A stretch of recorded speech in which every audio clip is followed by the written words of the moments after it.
성도 여러분 안녕하세요. 오늘도 우리 주님의 은혜가 함께 하시기를 빕니다. 오늘도 하나님께 예배하실 때 하나님께서 힘 주시고 위로해 주시고 또 우리 삶을 새롭게 해 주시기를 바랍니다. 그러면 사도신경으로 우리의 신앙을 고백하고 예배하겠습니다. 나는 전능하신 아버지 하나님 천지의 창조주를 믿습니다. 나는 그의 유일하신 아들 우리 주 예수 그리스도를 믿습니다. 그는 성령으로 잉태되어 동정녀 마리아에게서 나시고 본디오 빌라도에게 고난을 받아 십자가에 못 박혀 죽으시고 장사된 지 사흘 만에 죽은 자 가운데서 다시 살아나셨으며 하늘에 오르시어 전능하신 아버지 하나님 우편에 앉아 계시다가 거기로부터 살아있는 자와 죽은 자를 심판하러 오십니다. 나는 성령을 믿으며 거룩한 공교회와 성도의 교제와 죄를 용서받는 것과 몸의 부활과 영생을 믿습니다. 아멘. 오늘 함께 부르실 찬송가는 539장 너 예수께 조용히 나가입니다. 통합 찬송가로는 483장입니다. 1절 부르고 성경 말씀 보겠습니다.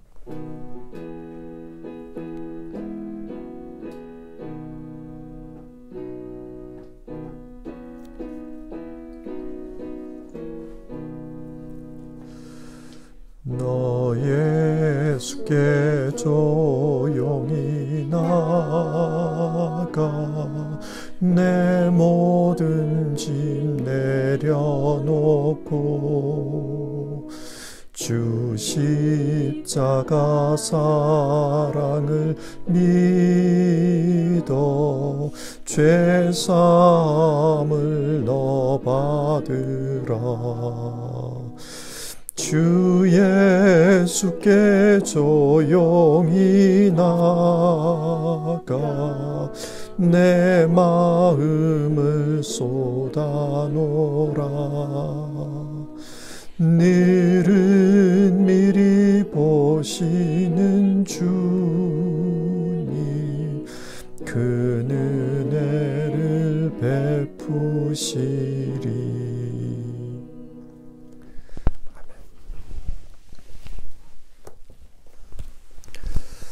오늘 아침에 살펴보실 하나님의 말씀은 미가서 6장의 말씀입니다.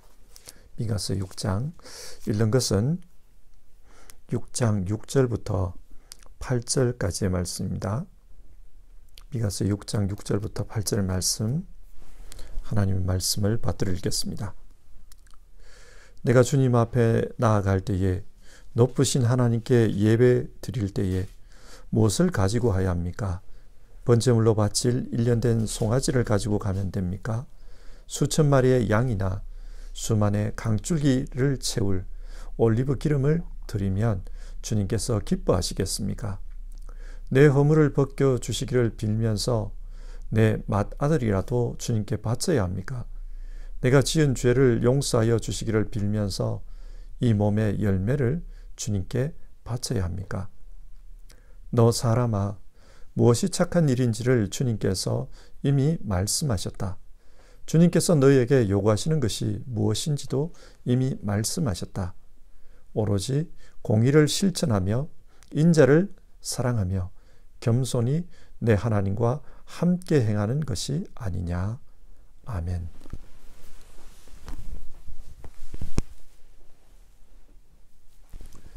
미가서 6장은 바른 신앙이 무엇인지를 우리에게 교훈해 줍니다. 그래서 이 말씀을 보며 우리의 신앙을 점검해 보는 그런 시간이 되었으면 좋겠습니다. 미가 선지자는 지금으로부터 2700년 전에 활동했던 선지자입니다. 그 당시 이스라엘은 역사적으로 큰 변화를 겪고 있었습니다.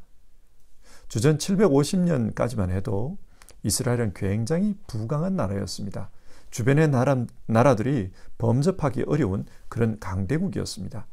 그런데 약 30년 만에 북왕국은 망했고 남왕국 역시 멸망 직전까지 가게 됩니다. 국력이 급격히 쇠락하고 있었던 것입니다. 이렇게 된 주된 원인은 외부적으로 아시리아의 팽창 정책과 연관이 있습니다. 그러나 미가 선지자는 이스라엘의 쇠락을 국제 질서 때문이다, 그렇게 보지 않습니다. 신앙의 관점에서 그 당시 이스라엘의 쇠락을 분석하고 있습니다. 우리 믿는 사람들은 이 세상을 하나님이 다스리신다, 그것을 믿습니다. 그렇기 때문에 모든 문제의 원인을 하나님과의 관계에서 생각해 볼 필요가 있습니다. 당시 이스라엘은 하나님과의 관계에서 문제가 있었습니다. 그러면 그 문제가 어떤 것입니까? 오늘 본문을 통해 같이 살펴봅시다. 먼저 미가서 6장 1절에서 8절의 성격을 우리가 알아야 합니다. 미가서 6장 1절에서 8절은 하나님과 이스라엘 백성이 법정에서 논쟁하는 이야기입니다. 누가 옳은가, 그것을 판결하기 위해서 논쟁하고 있습니다. 그러면 논쟁의 주제가 무엇입니까? 3절을 보시면 내 백성은 들으라. 내가 이스라엘에게 어떻게 하였느냐? 내가 너희에게 짐이라도 되었다는 말이냐? 하나님은 지금 이스라엘 백성에게 내가 너희에게 뭘 잘못했느냐? 내가 너희에게 짐이라도 되었느냐? 그렇게 묻고 있습니다. 이 말은 이 당시 이스라엘 백성이 그렇게 생각하고 있었다는 뜻입니다. 여러분, 이스라엘 백성들이 왜 하나님을 짐처럼 부담스럽게 생각했습니까? 이것을 이해하기 위해서는 하나님과 이스라엘의 언약 관계를 알아야 합니다. 하나님은 이스라엘과 언약을 맺었습니다. 그런데 그 언약의 성격이 어떤 것이냐? 이스라엘의 조상인 아브라함이 하나님과 언약을 맺을 때 하나님은 아브라함에게 축복을 말씀하셨습니다. 너는 너의 본토 친척 아비 집을 떠나 내가 네게 보여주는 땅으로 가라. 내가 너로 큰 민족이 되게 하고 너에게 복을 주어서 네가 크게 이름을 떨치게 하겠다. 하나님께서 아브라함에게 그런 복을 약속하셨습니다. 그래서 아브라함은 하나님의 지시하심을 따라 길을 떠났던 겁니다.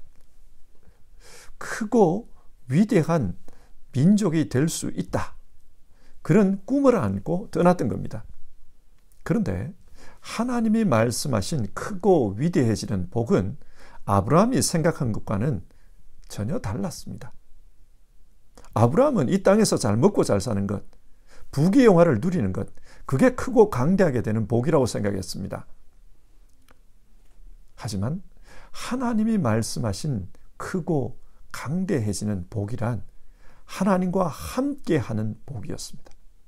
그리고 하나님의 은혜가 늘 아브라함에게 머물러 있는 그런 복을 말하는 것이었습니다. 하나님은 이 언약의 내용을 출애굽 이후에 시내산 언약을 통해 좀 더 구체적으로 이야기해 주셨습니다. 너희는 나를 섬기는 제사장 나라가 되고 너희는 거룩한 민족이 될 것이다. 이스라엘에게 주어진 복은 하나님의 제사장 나라가 되는 복이었습니다. 영적인 축복이었습니다. 거룩해지는 복이었습니다. 그런데 구약 성경에서 제사장은 이 땅에서는 자기 분깃이 없었습니다. 다른 형제들은 다 분깃으로 땅을 받았는데 제사장들은 받지 못했습니다. 왜 그렇습니까? 하나님께서 직접 이 제사장들의 분깃이 되셨기 때문입니다. 그러다 보니 이스라엘 민족은 이 세상에서는 가난한 민족이었고 또 약한 민족이었습니다. 세상적으로 볼 때는 그렇게 보였던 거예요. 하지만 하나님께서 그들을 지켜주시기 때문에 그들은 약해도 강할 수 있었고 가난해도 부유하게 살 수 있었습니다. 이것이 하나님의 언약 안에서 누리는 그 축복이었습니다. 하지만 세상적으로 볼 때 그들은 약하게 보였고 가난하게 보였던 겁니다. 그러다 보니 이스라엘이 이런 생각을 하는 거예요. 하나님이 언약을 맺으면서 우리에게 복을 주신다고 해놓고 우리에게 주신 복이 어디 있냐? 무슨 복을 주셨냐? 그런 생각을 하는 겁니다. 그래서 하나님에게 불편한 마음을 가지고 있는 거예요. 우리가 하나님을 섬긴다고 그게 우리에게 무슨 득이 되냐? 오히려 부담일 뿐이다. 속으로는 그렇게 생각한 겁니다. 그러자 하나님은 이스라엘에게 지금까지 베풀어 주셨던 복에 대해서 말씀합니다. 그래서 4절 이하에서는 하나님께서 변론하시는 내용입니다. 4절, 나는 너희를 이집트 땅에서 데리고 나왔다. 나는 너희의 몸값을 치르고서 너희를 종살이 하던 집에서 데리고 나왔다. 하나님은 이스라엘의 구원에 대해 지금 말씀하고 있습니다. 이스라엘은 파라오의 종으로 살았습니다. 괴로운 인생이었어요.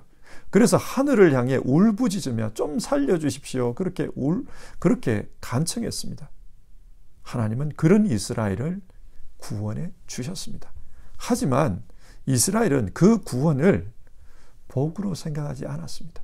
하나님의 은혜를 복으로 느끼지를 못했습니다. 망각했어요.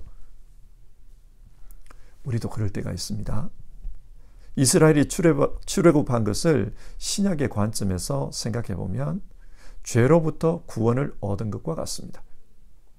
그러나 죄로부터 구원을 얻었어도 사람들은 그 구원이 축복이라고 느끼지 못할 때가 많습니다. 왜 그렇습니까? 우리가 가지고 있는 복의 기준이 세상적이기 때문에 그렇습니다. 세상적인 기준으로 생각해 보면 죄로부터 용서받은 것, 그게 복이라고 생각되지 않을 때가 많아요.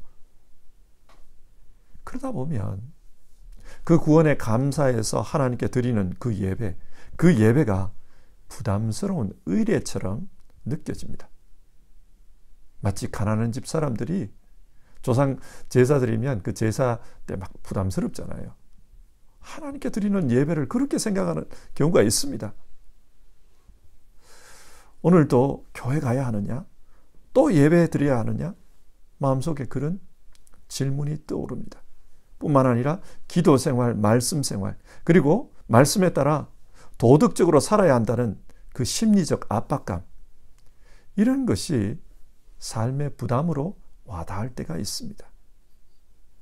이스라엘이 그랬습니다. 그래서 하나님은 지금 이스라엘 백성에게 자신이 행한 구원에 대한 이야기를 하고 있는 겁니다. 뿐만 아니라 이스라엘의 광야 생활에 대해서도 말씀하십니다.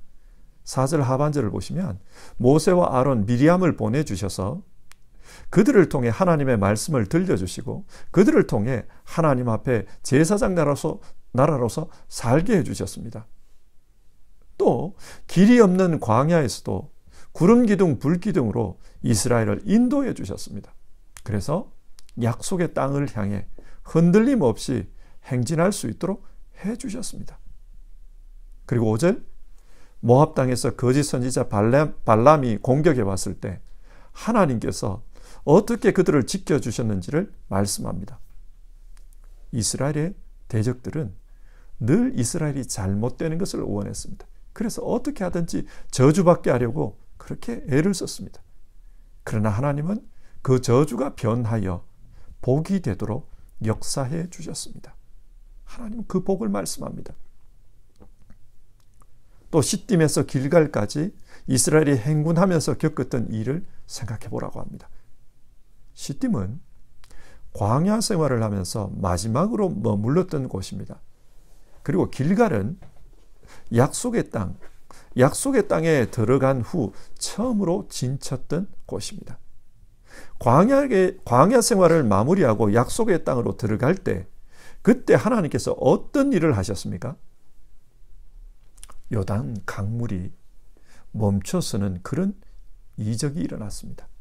그래서 이스라엘 백성은 마른 땅으로 그 요단강을 건너 약속의 땅으로 들어갔습니다. 한마디로 이것은 하나님의 은혜의 사건이었습니다. 이런 은혜로 말미암아 약속의 땅에 들어간 것입니다. 우리의 신앙생활도 어떻게 보면 하나님의 은혜로 말미암아 천국까지 이르게 되는 겁니다. 그러나 사람들은 그 은혜를 은혜로 느끼지 못할 때가 많습니다. 그래서 하나님은 은혜를 하나하나 나열하면서 이스라엘과 언약을 맺은 후 하나님이 어떤 일들을 하셨는지 생각해보라. 그것을 묻고 있습니다.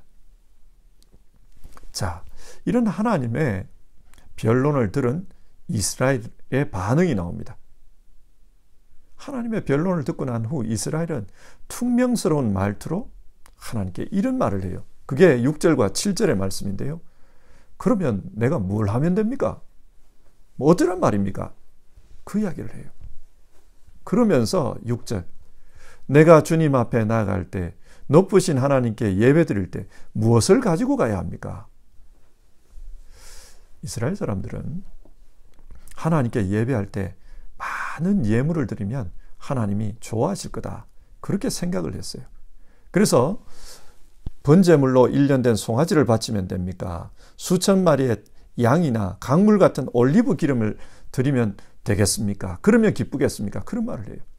그리고 내 죄를 용서받기 위해서는 내게 제일 중요한 아들을 드리면 됩니까? 뭘 드리면 되겠습니까? 이런 이야기를 합니다. 실제로 주전 8세기 이스라엘 백성들은 경제적으로 부강했기 때문에 성소에서 많은 제물을 불태워서 하나님께 드렸습니다. 그러면서 이 정도 했으면 됐지. 뭘 더 하란 말입니까? 그렇게 하나님께 되묻고 있는 겁니다. 하나님은 이런 이스라엘의 행동이 불편했습니다. 왜 불편한가? 그 이유가 8절에 나와요. 너 사람아, 무엇이 착한 일인지를 주님께서 이미 말씀하셨다. 주님께서 너에게 요구하시는 것이 무엇인지도 이미 말씀하셨다. 하나님은 너 알고 있지 않냐? 하나님이 뭘 원하는지 너 알고 있지 않냐? 그렇게 말씀하세요. 하나님은 언약을 맺으실 때 이스라엘에게 이미 말씀해 주셨습니다. 언약은 하나님과 분트가 되는 것이니까 하나님 앞에서 신실하게 살아야 된다. 그걸 말씀하셨어요.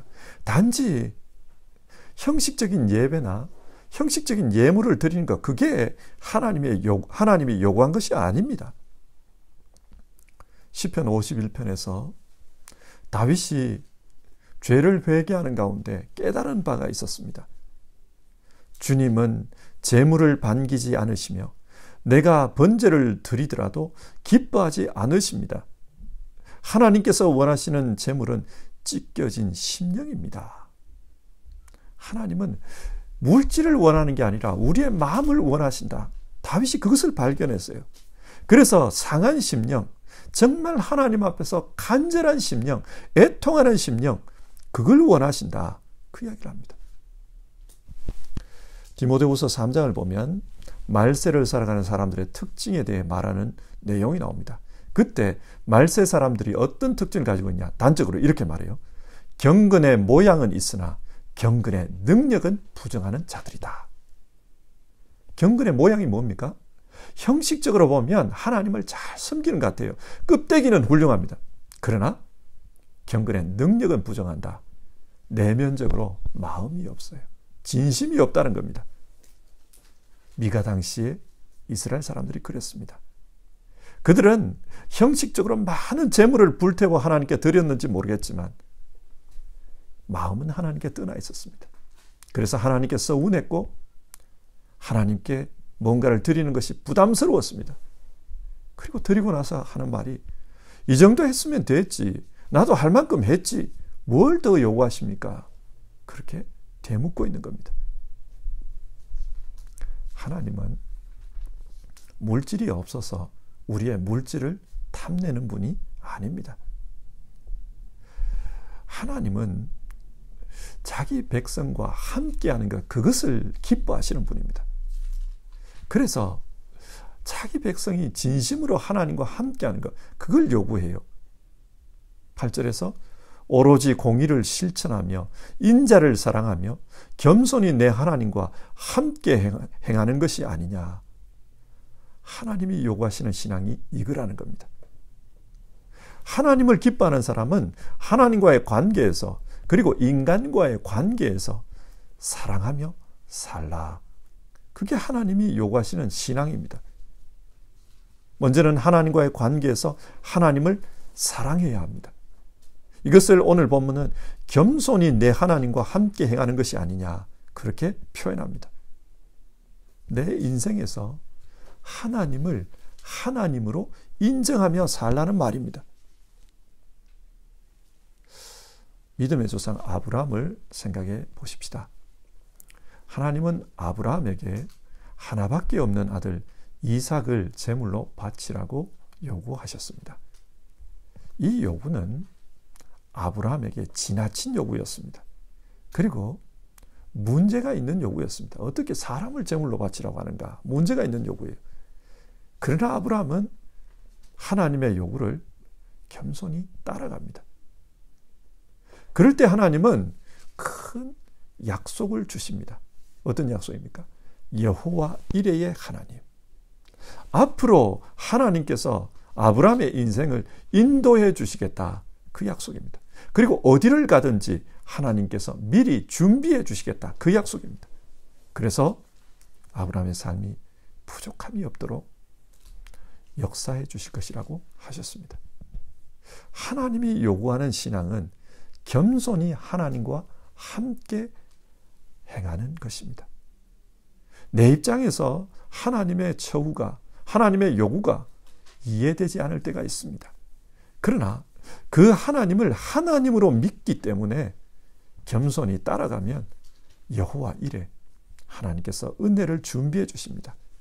신앙은 하나님을 신뢰하는 데서 출발합니다. 신앙의 본질은 하나님을 신뢰하는 것입니다.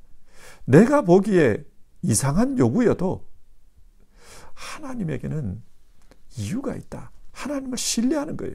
내가 보기에 어리석어 보여도 하나님의 어리석음이 인간의 지혜보다 더 높다. 그것을 인정하는 것입니다. 그렇게 살면 하나님께서 여호와 이레, 우리의 삶을 책임져 주신다. 하나님은 그 신앙을 요구합니다. 또 하나님은 이웃사랑의 신앙을 요구합니다. 그래서 정의를 말씀합니다.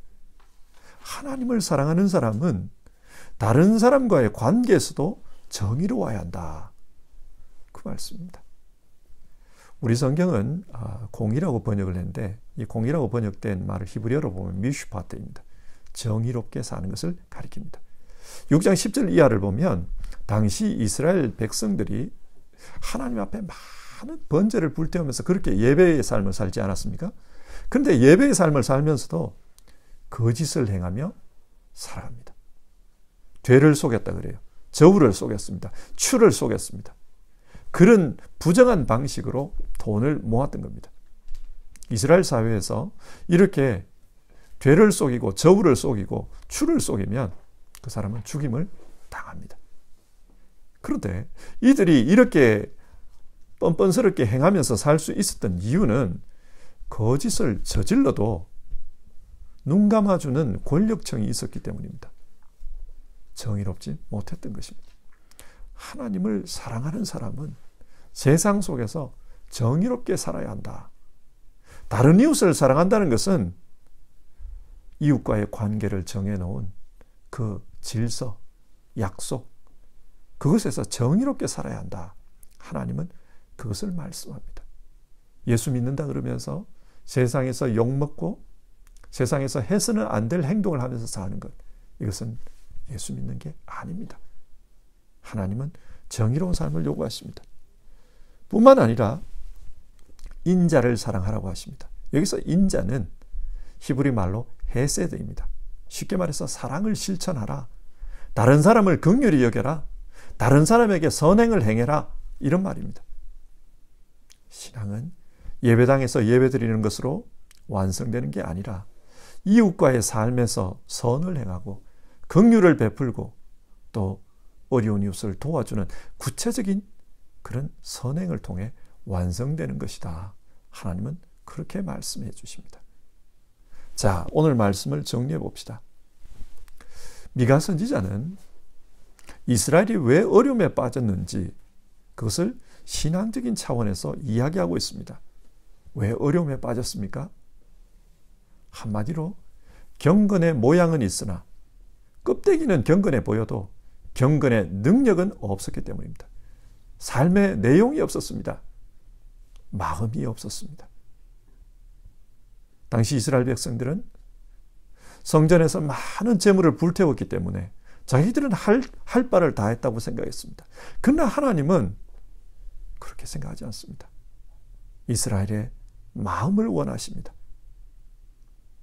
당시 이스라엘 백성들은 하나님 앞에 섭섭했고 또 하나님 앞에 부귀영화를 또 강대함을 주지 않는다고 불편한 마음을 품고 있었습니다. 왜 불편했습니까? 언약을 맺을 때 이스라엘 민족을 축복해 주신다고 했습니다. 그런데 그 축복이 자신들이 원하는 그런 축복이 아니라 영적인 축복이었다. 이게 마음에 안 드는 거예요. 세상 사람들처럼 성공하고 부귀영화를 누리고 강대국이 되어서 다른 나라를 짓밟고 그렇게 살고 싶은데, 힘있게 살고 싶은데 그렇게 해주지 않고 단지 영적인 축복을 말씀하시는 것, 그게 불편했던 겁니다. 이렇게 하나님 앞에 마음이 불편하다 보니 마음 없는 예배, 형식적인 예배, 그것을 드리면서 나는 할 바 다 했다, 그렇게 생각했습니다. 우리도 이럴 수 있습니다. 우리가 하나님 앞에 신앙하면서 내가 원하는 복을 받기 위해서 하나님을 믿고 있는데 하나님이 내가 원하는 그런 것을 주지 않을 때가 있어요. 그러다 보면 실망하는 경우가 있습니다. 낙심하는 경우가 있습니다. 그러나 여러분, 내가 원하는 것을 얻기 위해서 하나님께 이런 경배를 드리고 이런 예물을 드리고, 그것은 신앙이 아닙니다. 그것은 내가 원하는 것을 얻기 위해 하나님과 거래한 것이지 그건 신앙이 아닙니다. 하나님은 신앙을 통해 진심에서 우러나는 하나님 사랑, 이웃 사랑, 이것을 실천하라고 합니다. 그래서 겸손히 하나님과 함께 행하는 것, 정의를 실천하고 선행을 실천하는 것, 그것을 말씀하십니다. 여러분, 지금 우리의 신앙생활은 어떻습니까? 하나님이 요구하시는 그런 모습입니까? 아니면 내가 원하는 것을 얻기 위한 거래입니까? 우리는 내가 원하는 축복이 아니라 하나님이 주시는 축복을 받아야 합니다. 그것이 진짜 축복입니다. 영원한 세계에서도 가치 있는 축복입니다. 그리고 내가 드리고 싶은 예배가 아니라 하나님이 원하시는 그런 예배를 드려야 합니다. 그리고 내가 살고 싶은 삶이 아니라 하나님이 기뻐하시는 그런 삶을 살 때 우리는 바른 생활을 바른 신앙을 할 수 있습니다. 우리 모두 하나님이 기뻐하는 그런 신앙인으로 살아가기를 바랍니다. 539장 너 예수께 조용히 나가 2절 부르고요, 같이 기도하겠습니다.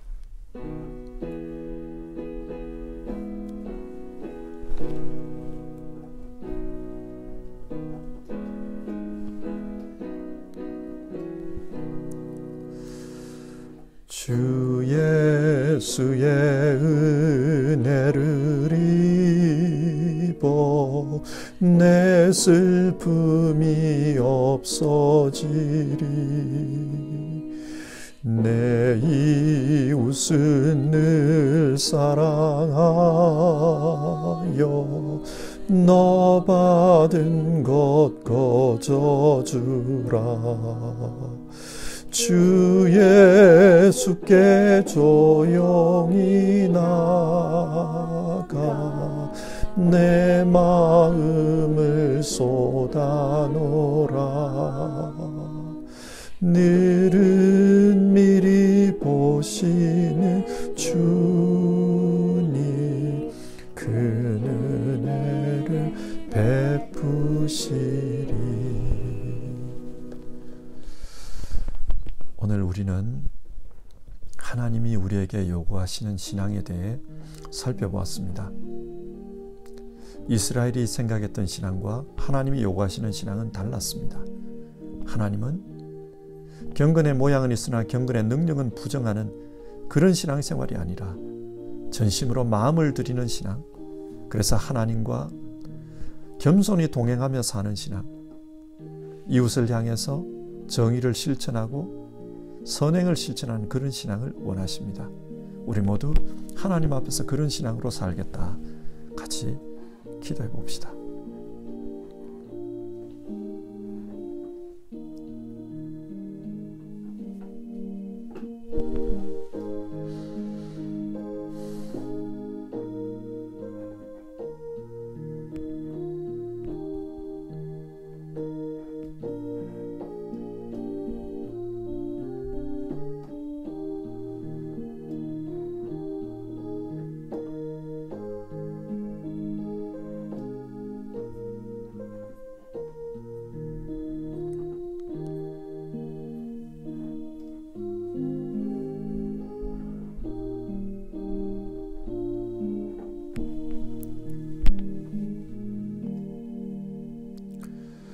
하나님, 오늘 성경 말씀을 통해 하나님께서 우리에게 요구하시는 신앙이 어떤 것인지를 살펴보았습니다. 하나님 사랑, 이웃 사랑, 하나님은 우리에게 그런 신앙을 요구하셨습니다. 그런데 형식적인 그런 신앙이 아니라 우리의 진심이 있는 신앙, 내용이 있는 신앙을 요구하셨습니다.